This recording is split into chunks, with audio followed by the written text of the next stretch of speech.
ಅದು ಯಾವ ಕಾಲದ್ದು ಎಂಥ ಬಂಗಾರ, ಅದರ ಎಕ್ಸಾಕ್ಟ್ ವ್ಯಾಲ್ಯೂಯೇಷನ್ ಏನಿರ್ಬೋದು ಅನ್ನೋದನ್ನು ಗೊತ್ತುಪಡಿಸೋದಕ್ಕೆ ತಜ್ಞರ ಸಮಿತಿಯನ್ನು ಮಾಡಿದ್ದೇವೆ. ಆ ತಜ್ಞರ ಸಮಿತಿ ಜಿಲ್ಲಾಧಿಕಾರಿಗಳಿಗೆ ವರದಿ ಕೊಡ್ತದೆ.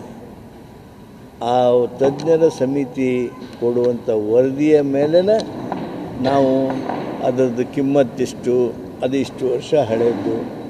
ನಿಮಗೂ ಎಲ್ಲರಿಗೂ ಗೊತ್ತೈತಿ, 100 ವರ್ಷಕ್ಕಿಂತ ಹೆಚ್ಚಿಗೆ ಇತ್ತಂದ್ರೆ ಅದರದ್ದು ಕಾಲ, ಆವಾಗ ಕಾನೂನು ಬೇರೆ ಐತೆ. ಒಂದು 100 ವರ್ಷಕ್ಕಿಂತ ಕಡಿಮೆ ಇದ್ರೆ ಬೇರೆ ಐತಿ, 10 ರೂಪಾಯಿ ಇದ್ರೆ ಅದು ಬೇರೆ ಐತಿ, 100 ರೂಪಾಯಿ ಮೇಲೆ ಇತ್ತಂದ್ರೆ ಅದಕ್ಕೆ ಏನು ಬಹುಮಾನ ಕೊಡಬೇಕು, ಏನು ಕೊಡಬೇಕು ಅನ್ನೋದ್ರ ಬಗ್ಗೆ ಕಾನೂನುಗಳು ಬೇರೆ ಇದಾವೆ. ಅದಕ್ಕೆ ಕಾನೂನಿನ ಅಭಿಪ್ರಾಯವನ್ನು ಕೇಳಿದ್ದಾರೆ, ತಜ್ಞರ ಅಭಿಪ್ರಾಯಕ್ಕೂ ಸಹಿತ ನಾವು ದಾರಿ ಕಾಯ್ತಾ ಇದ್ದೀವಿ. ಅದು ಬಂದ ಮೇಲೆ ನಾನು ನಿಮಗೆ ಅದನ್ನ ಹಂಚಿಕೆ ಮಾಡ್ಕೊತೀನಿ.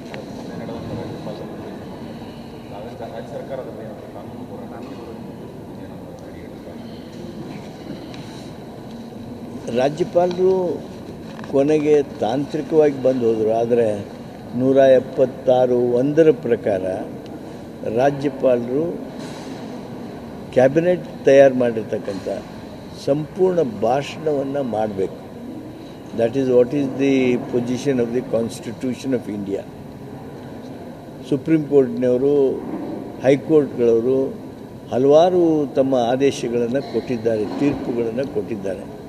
ಗವರ್ನರ್ ವಿರುದ್ಧ ನಾವೇನರ ಅಲಿಗೇಷನ್ ಮಾಡಿ ಗವರ್ನರ್ಗೆ ಓದು ಅಂಥೇಳಿ ಏನರ ನಾವು ಬರೆದಿದ್ರೆ ಅದನ್ನು ಅವ್ರು ಕೈ ಬಿಡಬಹುದು ಅಂತ ಬರೆದಿದ್ದಾರೆ ತಮ್ಮ ತೀರ್ಪುಗಳಲ್ಲಿ.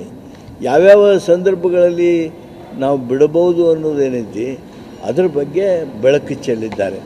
ಆದರೆ ನಮ್ಮ ಗವರ್ನರು ತಮ್ಮ ಮನಸ್ಸಿಚ್ಛೆಯಂತೆ 2 ಸಾಲುಗಳನ್ನು ಮಾತ್ರ ಓದಿ ತಾಂತ್ರಿಕವಾಗಿ ಕೆಲಸವನ್ನು ಪೂರ್ಣಗೊಳಿಸಿದ್ದಾರೆ.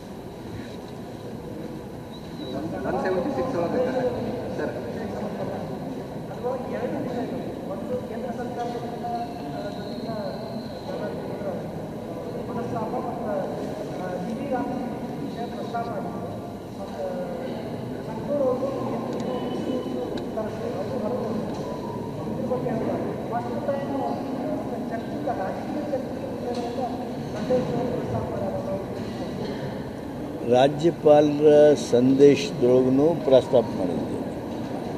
ಕನ್ನಡ ನಾಡಿನ ಜನರಿಗೆ ಅನಾನುಕೂಲವಾದಾಗ, ಜನರ ಹಕ್ಕು ಕಸಿದಂಥ ಸಂದರ್ಭದಲ್ಲಿ ಸಹಜವಾಗಿ ಅದನ್ನು ಮಾಡಬೇಕಾದದ್ದು ನಮ್ಮ ಕರ್ತವ್ಯ. ಆ ಕರ್ತವ್ಯವನ್ನು ಪೂರೈಕೆ ಮಾಡ್ತೀವಿ. ಬೆಳಗಾವಿ 400 ಕೋಟಿ ಕಂಟೈನರ್ ರಾಬರಿ ಆಗಿ ಸಂಬಂಧಪಟ್ಟಂಗೆ ಹಲವಾರು ರಾಷ್ಟ್ರವ್ಯಾಪಿ ಸುದ್ದಿ ಸಂಚಲನ ಮಾಡಿದ ಜೊತೆಗೆ ರಾಜಕೀಯ ಚರ್ಚೆ ಅದಕ್ಕೆ ಅಂಟುಕೊಂಡಿದೆ. ಮಹಾರಾಷ್ಟ್ರ ಸ್ಥಳೀಯ ಸಂಸ್ಥೆಗಳಿಗೆ ಹಣ ವಿನಿಯೋಗ ಆಗ್ತಿತ್ತು ಅಂತ ಒಂದು ಕಡೆ, ಇನ್ನೊಂದು ಕಡೆ BJP MLC ರವಿಕುಮಾರ್ ಅವರು ಆ ಹಣ ಗೋವಾದಿಂದ ತಿರುಪತಿಗೆ ಸಾಗಾಟ ಆಗ್ತಾಯಿತ್ತು. ಅದು 2,000 ರೂಪಾಯಿ ನೋಟ್ ಏನಿತ್ತು, ಸೊ ಅದನ್ನು ತಿರುಪತಿಯಲ್ಲೇ ಬದಲಾವಣೆ ಮಾಡಲಿಕ್ಕೆ ಆ ಕಂಟೈನರ್ಗೆ ಹೋಗ್ತಾ ಇತ್ತು ಅಂತ ಒಂದು ಆರೋಪ ಮಾಡಿದ್ದಾರೆ. ಜೊತೆಗೆ ಮಧ್ಯ ಸರ್ಕಾರದ ಸಚಿವರು ಪ್ರಿಯಾಂಕ ಖರ್ಗೆ ಮತ್ತು MP ಪಾಟೀಲ್ ಅವರು ಹಣದ ಮೂಲ ಪತ್ತೆ ಆಗಬೇಕು, ಭದ್ರತಾ ವ್ಯವಸ್ಥೆ ಬಗ್ಗೆ ಕೂಡ ಆರೋಪವನ್ನು ಮಾಡಿದ್ದಾರೆ. ನಾನು ಆ ವಿಷಯದಲ್ಲಿ ಇನ್ನೂ ಹೆಚ್ಚಿನ ಅಧ್ಯಯನ ಮಾಡಬೇಕು. ಅದಾದ ಮೇಲೆ ನನ್ನ ಪ್ರತಿಕ್ರಿಯೆಯನ್ನು ಹೇಳ್ತೀನಿ.